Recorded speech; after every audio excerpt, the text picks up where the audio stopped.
जीत fix.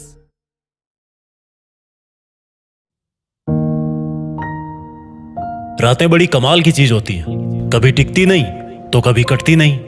रात को कम नींद की वजह से बना डार्क सर्किल कभी कभी जिंदगी में आने वाली रोशनी का सबसे पहला सबूत होता है, क्योंकि वो इंसान अपने सपने पूरे करने के लिए उस वक्त जागता है जब सारी दुनिया रात वाले सपने देख रही होती है।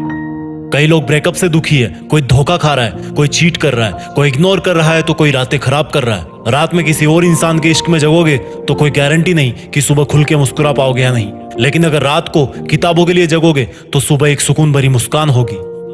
सुनो यार, ये रातें मुस्कुरा रही है, तुमको गले लगा के। ये सर्दी की रातें नींदों की आहुति मांग रही है। थोड़ा गौर से देखोगे तो पाओगे कि जिंदगी मन ही मन मुस्कुरा कर कुछ दिन बाद मिलने वाली सफलता का नेक नींद के रूप में एडवांस में मांग रही है। पता है इंसान खुद के सबसे करीब कब होता है? जब उसे अपने आसपास कोई नहीं मिलता, चारों तरफ सन्नाटा होता है, जब वो खुद होता है और बस उसके वो सपने होते हैं जो उसको हर रात जगाए रखते हैं। जब कोई बंदा या बंदी किसी एग्जाम में टॉप करते हैं तब हमें लगता है कि उसको सफलता ऐसे ही मिल गई है, लेकिन ये कोई नहीं जानता कि उस बंदे की या उस बंदी की इस 2 डिजिट की रैंक के पीछे ना जाने कितनी रातों की कुर्बानी और मेहनत छुपी हुई है।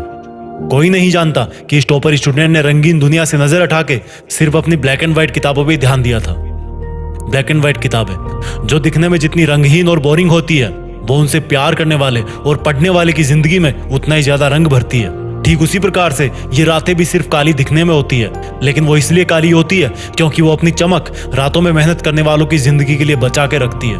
ये जनवरी फरवरी का मौसम अलग ही होता है। कोई ख्वाब पूरे करने के लिए जागता है तो कोई बर्बाद होने के लिए सोता है। अपने मन के घोड़ों को इधर उधर से हटा के सिर्फ उस पे फोकस कर जो तेरी असली पहचान इस दुनिया के सामने लाएगा। एक बिना पढ़े लिखे और पढ़े हुए इंसान में यही फर्क है कि भले ही वो दोनों जिंदा रहने के लिए ऑक्सीजन पीते हो, लेकिन अगर एक पढ़ने लिखने वाला भी पढ़ाई को बोरिंग कहेगा तो फिर फर्क क्या रह जाएगा? एक पढ़ने लिखने वाला भी अगर किताबों को सामने रखकर पढ़ाई का दिखावा करता रहेगा तो उसको कोई अधिकार नहीं कि वो अपने आप को स्टूडेंट कहे, क्योंकि एजुकेशन के विद्वानों ने कहा है कि एक स्टूडेंट वही होता है जिसमें कौवे की तरह किसी भी बात को जानने की चेष्टा होती है। एक बगुले की तरह अपनी पढ़ाई पे नहीं सपनों पे भी ध्यान होता है।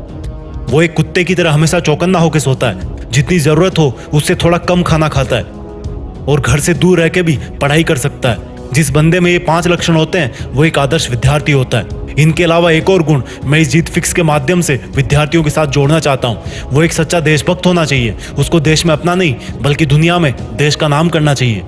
जय हिंद, वंदे मातरम।